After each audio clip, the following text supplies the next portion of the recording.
Thank you very much, Mr. President of the Executive Board, heads of delegations of member states, ladies and gentlemen. I was already introduced.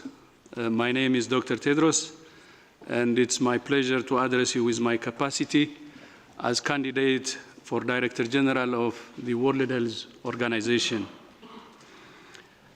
I am a candidate for the Director General of WHO because I believe in the power of this organization to make tangible and positive impact. Before I proceed to my written statement, I have, with the spirit of candor, would like to raise some issues maybe that I would like you to do some soul searching, because these three issues were very important during my discussions with many of you member states. The first one is on budget issue, and the second one is on emergency response, and the third one is on universal health coverage. On budget, as you know, the assessed contribution is only 20%, and compared to the 1970s, which was 80%, it's really low. But not only that, if you compare the value of the money that was contributed at that time during 1970s and what member states are contributing now, except a correction for inflation, some experts said that the contribution actually didn't increase. I don't think this is right, and that's what many people are saying. Take a business model. A business model,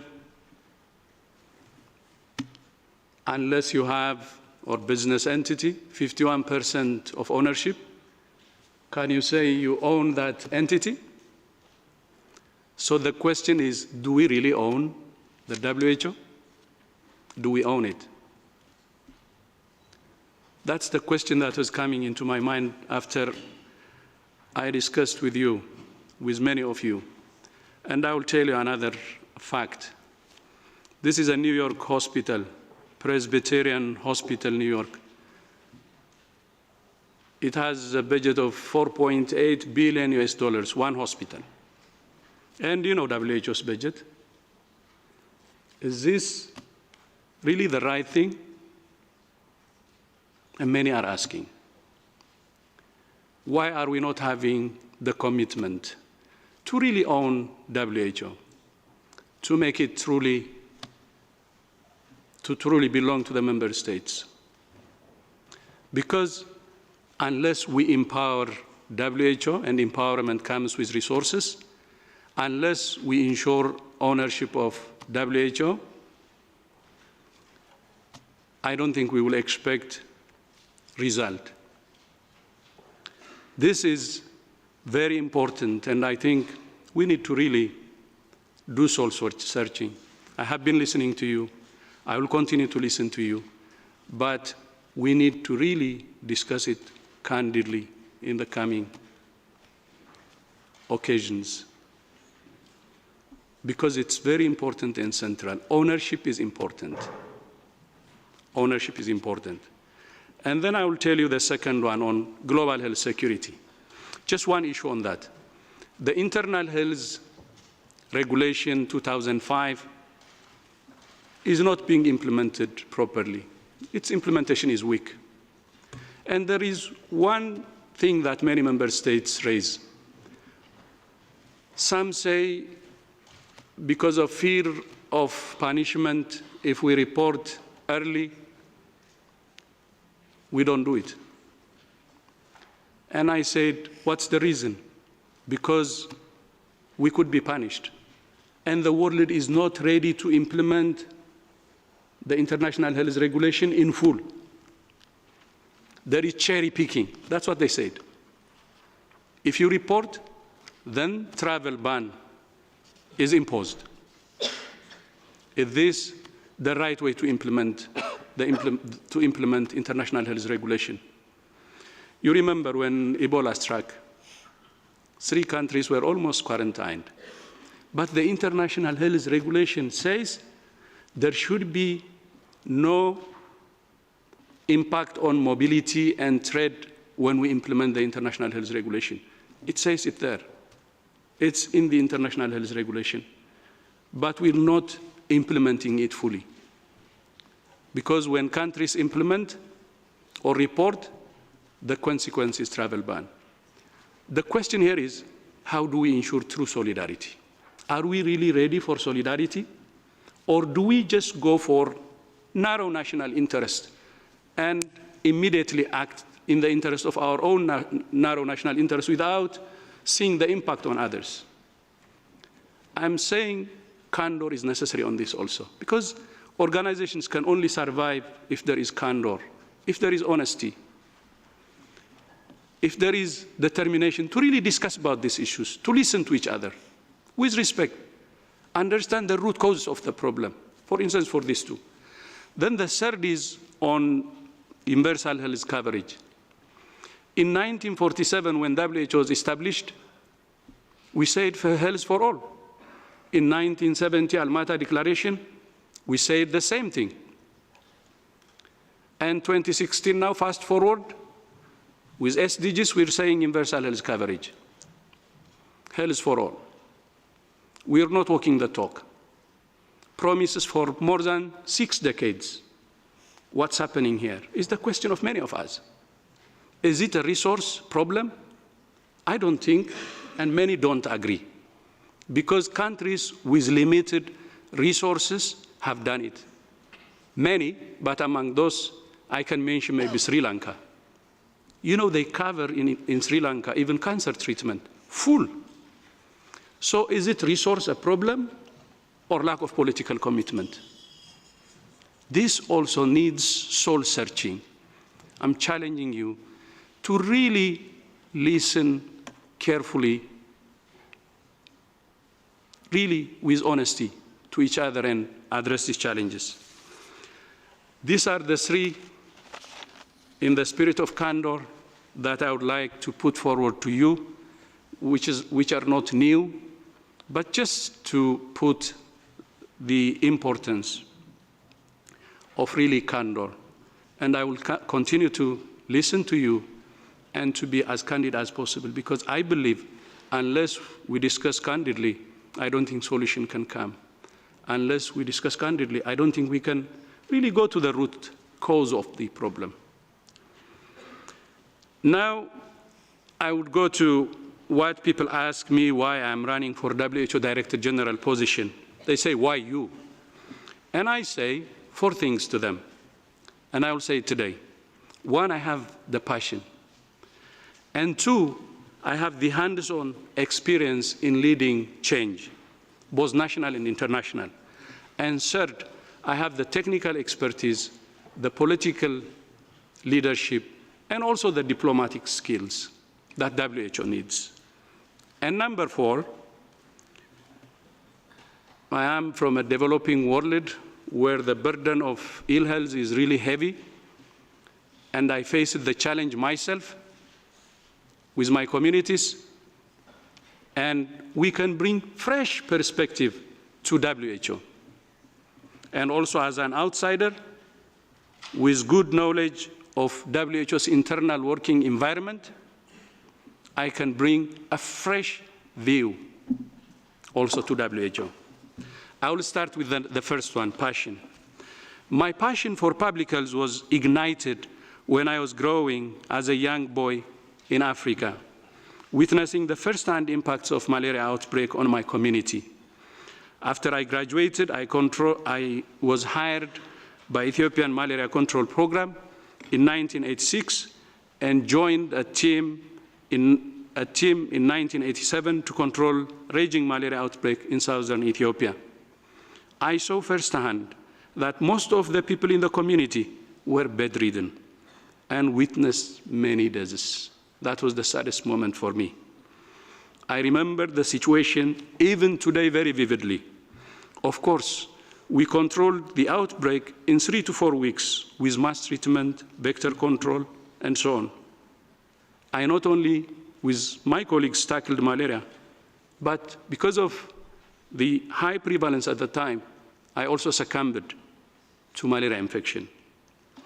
That was what emboldened my anger on malaria, and for that matter, any outbreak or emergency, and the passion for public health.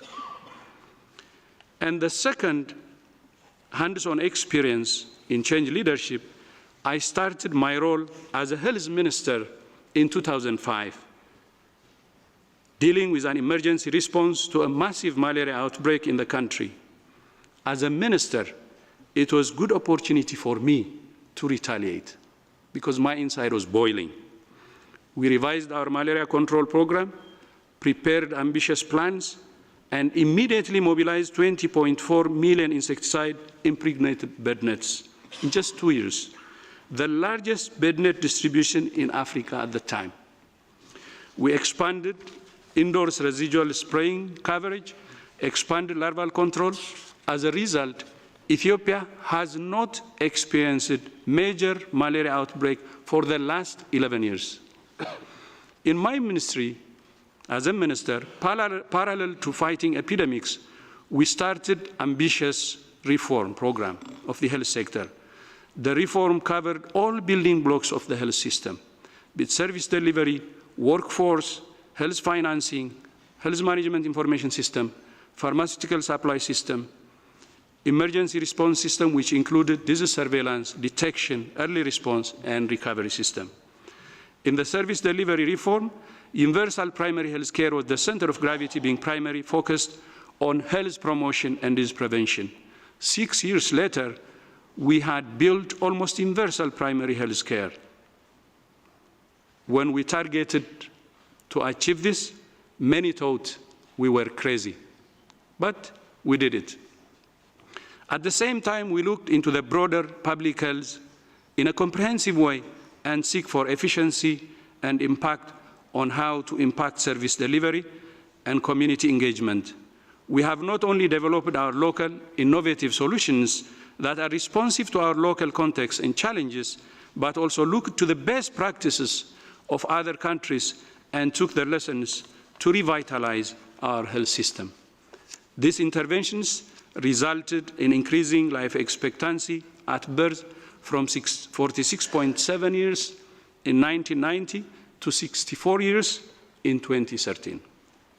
Many other indicators which I don't want to go into, but if I put just one, under 5 mortality declined by 2/3, 3 years ahead of the 2015 deadline.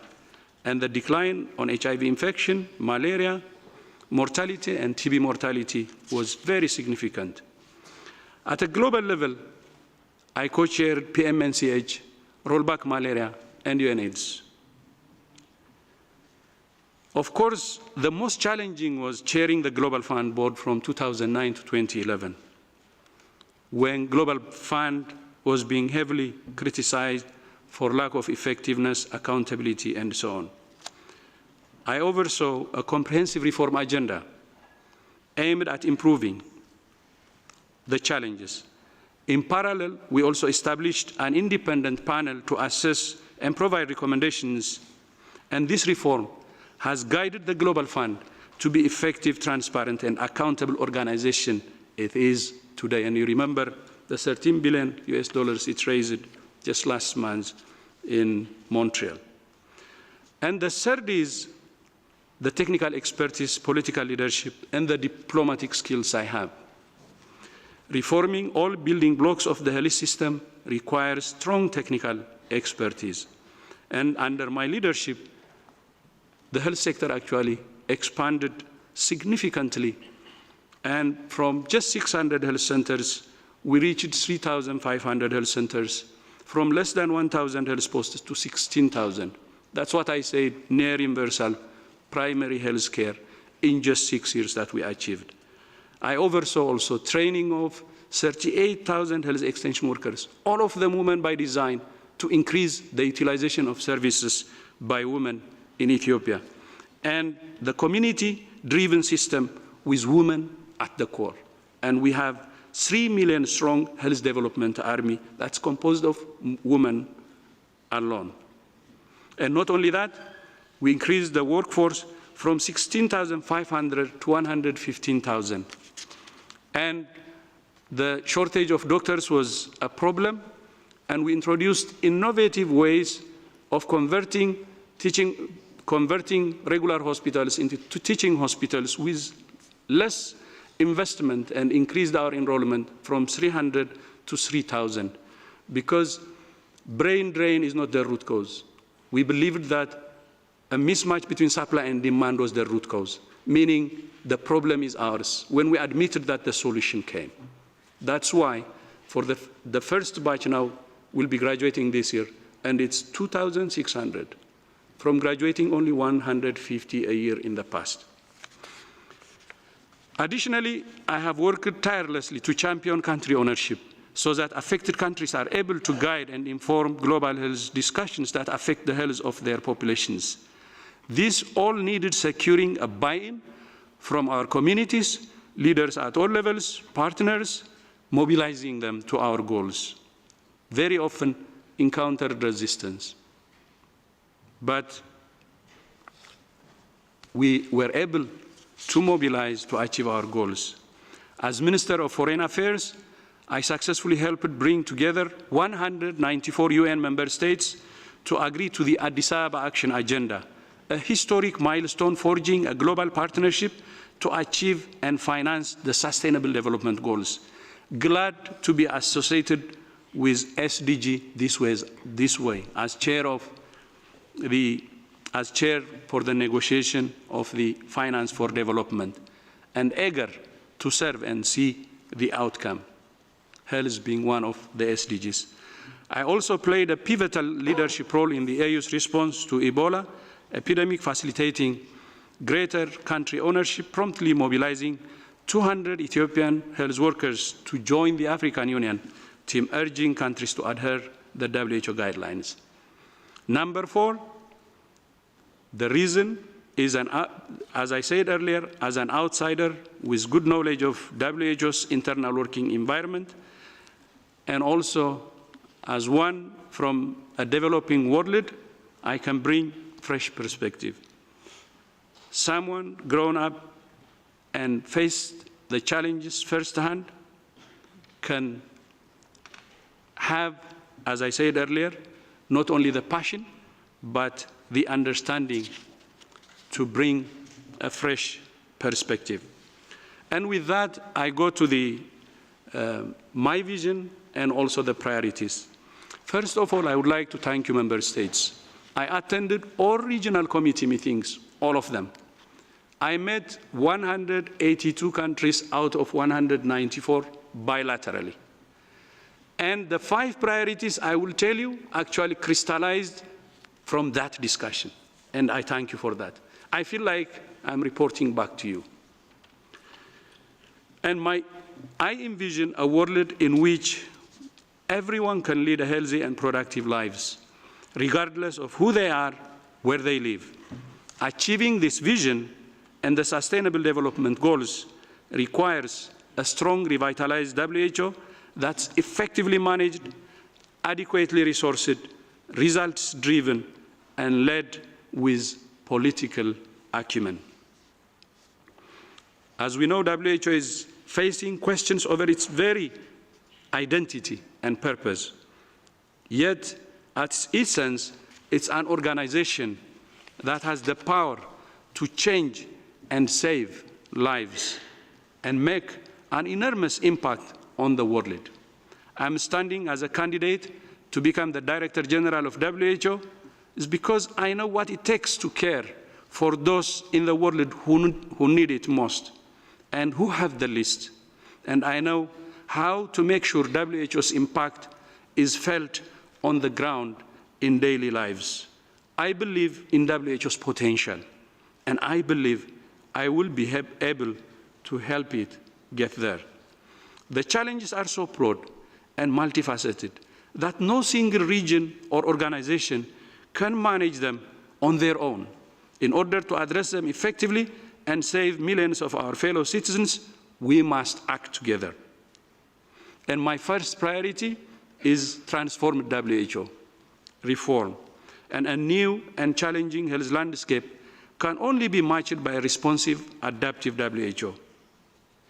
Building WHO into a more effective, transparent, and accountable agency that's independent, science and innovation-based, results-focused, and responsive will be my first leadership priority. This transformation will require striking a balance between bold reform and the stability of the organization to deliver results. Reform and stability is very important to get things done. WHO, as I said earlier, should be empowered by having access to more assessed contribution and basket funding to use it based on its priorities. Empowered WHO will be more productive. I will ensure that our financial and human resources are focused on those areas where we can make the greatest differences for humanity. I will also create good relationship between management and staff, and I will give special attention to staff concerns and address internal good governance problems. Will motivate and inspire staff because change comes from inside. I will work to enhance predictability and flexibility of WHO's financing by positioning health as a security, economic, and development priority through political leadership. I will establish an interministerial advisory commission composed of ministers of health, finance, and international development to solicit advice and address the budget issues that we have at the moment. I believe decentralized and empowered system with appropriate accountability mechanisms brings better result. I don't believe that the current structure is a problem, but we need to continue to strengthen the global policy group. We need to have a mechanism for accountability, and we have to formalize it. If we can do this, actually an empowered and decentralized system is more productive, because not only the labor at the grassroots and at the regional level, we will use the mind, because it's an empowered person or institution that can give more. And the second priority is health for all. Today, as you know, 400 million people, 1 out of every 17 of the world's citizens, lack access to one or more of the essential health services. So when I say health for all, we need to break all the barriers. And I said it earlier, I don't want to repeat. What is important here is the political commitment. Otherwise, resource is not an issue, especially if we use universal health, if we put universal health coverage at the center, it addresses almost all issues. Even it's with stronger systems, universal health coverage, that we can fight emergencies more effectively.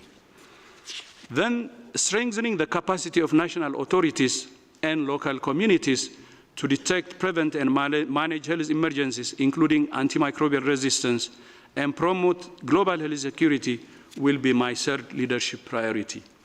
On this, the key issue is to implement the international health regulation in full without cherry picking. And the second is implementing the new emergency response that was ratified in May 2016 in full again, but we need to have the commitment to fully finance it. Yesterday, I attended the finance dialogue, and it was not funded, but we wanted to have the emergency response in WHO. So that has to be addressed, and we should ensure country ownership and also country capacity. And the global health security agenda will also be very important to address the challenges. And the key in global health security is to implement it, and to implement it. I think we don't need to go into another round of reform. We have a whole package, new design. The key thing is now implementation.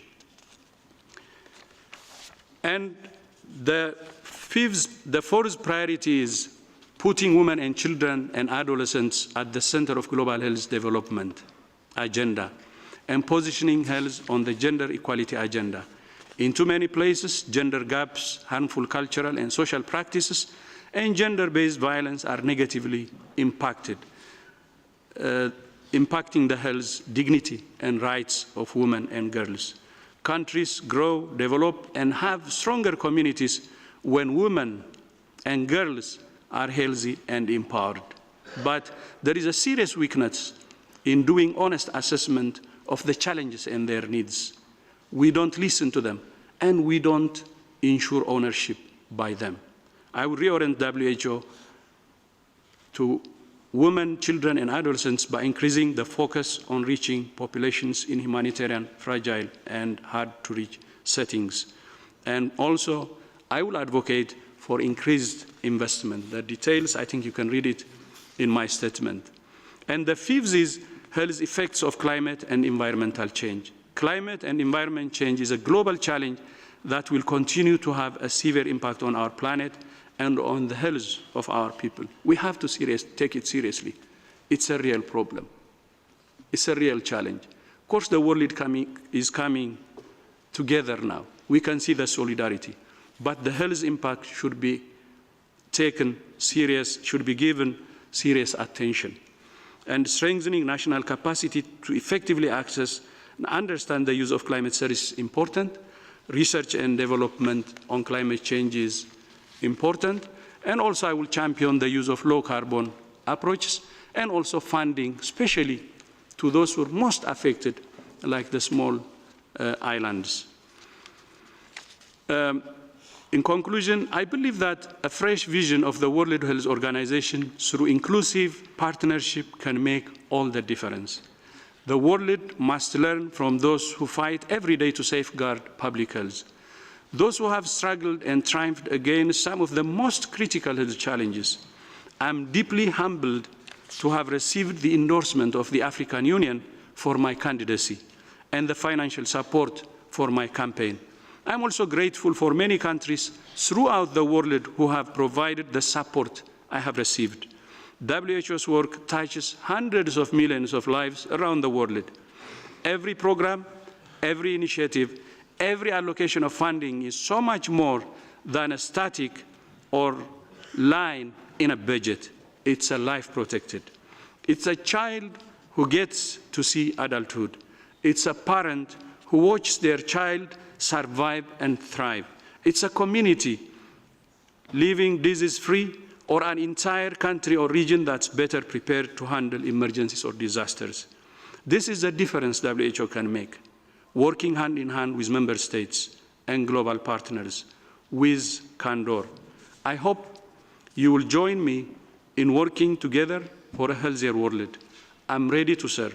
I have the passion, hands-on experience, technical expertise, political leadership, and diplomatic skills to lead WHO for the 21st century. I will continue to listen, and I will make sure that our relationship will be based on candor. Without it, we cannot build good relationship, and we cannot change and strengthen our WHO. Shukran jazilan, shishe, thanks so much, merci beaucoup, spasiba, and muchas gracias, asante sana, amasaganaalo in our language. Thank you so much again. Thank you.